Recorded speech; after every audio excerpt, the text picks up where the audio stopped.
Hey, this is Shilpa here, and welcome to this blog series on miasms. Now, I've been answering questions on miasms, for my Argenta mentoring students, and this has been such an interesting process because I've been answering these questions based on the problems that they've been facing when working with miasmatic cases. So, this is a very important question I've got from Helena. This is about how to use miasms in acute conditions to avoid suppression. I really like this question because it will first help me explain the difference between pure acute diseases and miasmatic acute diseases. Now, remember, pure acute diseases are those that do not have a miasmatic cause to it. There is no primary miasmatic fundamental cause. All you have is an exciting factor.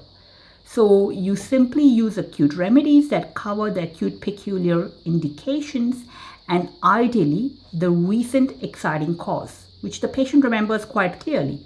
When this happens, that acute remedy works at stage 3 and will dramatically resolve this acute state.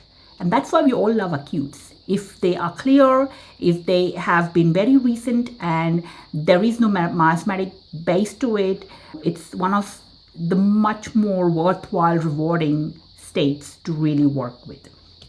However, this is not the case in the majority of acute diseases. Most of the acute conditions that people come to us with arise from chronic miasmatic states, which means they are offshoots of an underlying chronic miasmatic disease. I call them acute exacerbation of a chronic disease. So, you do see some exciting factor that has triggered this acute offshoot, but it has triggered that inherited miasm at the base which that patient has had in the past, and it creates that acute exacerbated state. Okay, so now how do you treat these acute exacerbations or states without suppression?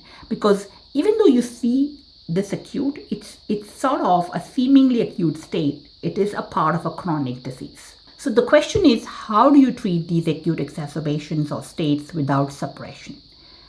And you have to realize, even though the patient thinks it's acute, it is such a seemingly acute condition, it is nothing but a chronic condition. It's just the tip of the iceberg of that chronic condition. So there is one important thing you have to understand.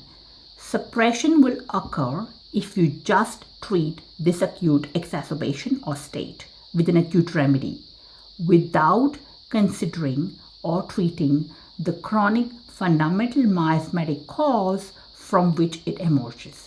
So your treatment process needs to cover the acute offshoot plus the chronic fundamental miasmatic trigger and its indications from which this acute has emerged. Now, practically, in an acute, we do not have the time to take the history, to go into that fundamental miasmatic trigger and to find those details, right? All you have are good, clear indications of the acute state, and ideally, we need its recent exciting factor. If you have these two things, you have a good acute remedy at stage 3.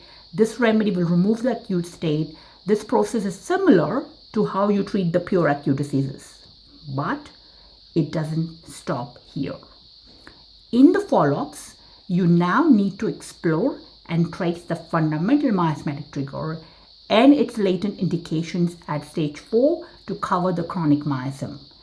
This will ensure that activated inherited miasm at the base from which this acute has emerged is now settled, dissolved, neutralized, inactivated, whatever you want to call, and the acute is now completely cured.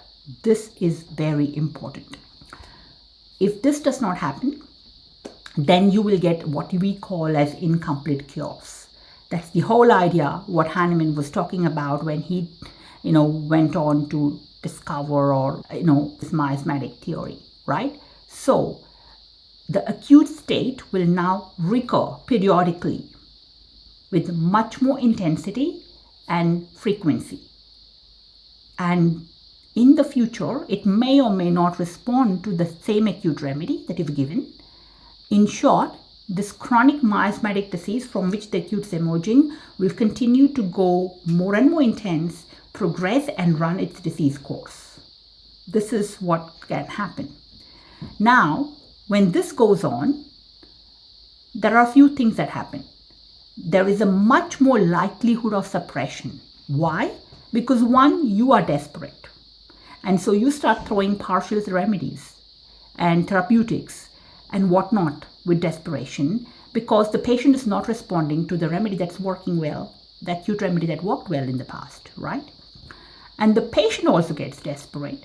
And now they start resorting to other suppressive measures that conventional treatments or some other therapeutics which might not be in the direction of cure that can suppress that acute state, push that acute to more and more deeper and vital organs. That's the problem. So hope this explains. So the best way is to use a startup strategy that we've been talking about in Argentum.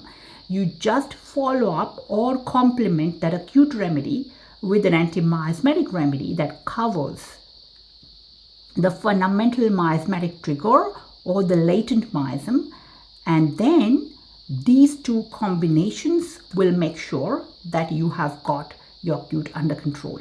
If you just use the acute without the miasmatic chronic coverage, you risk suppression or recurrences or desperation. So that's the idea.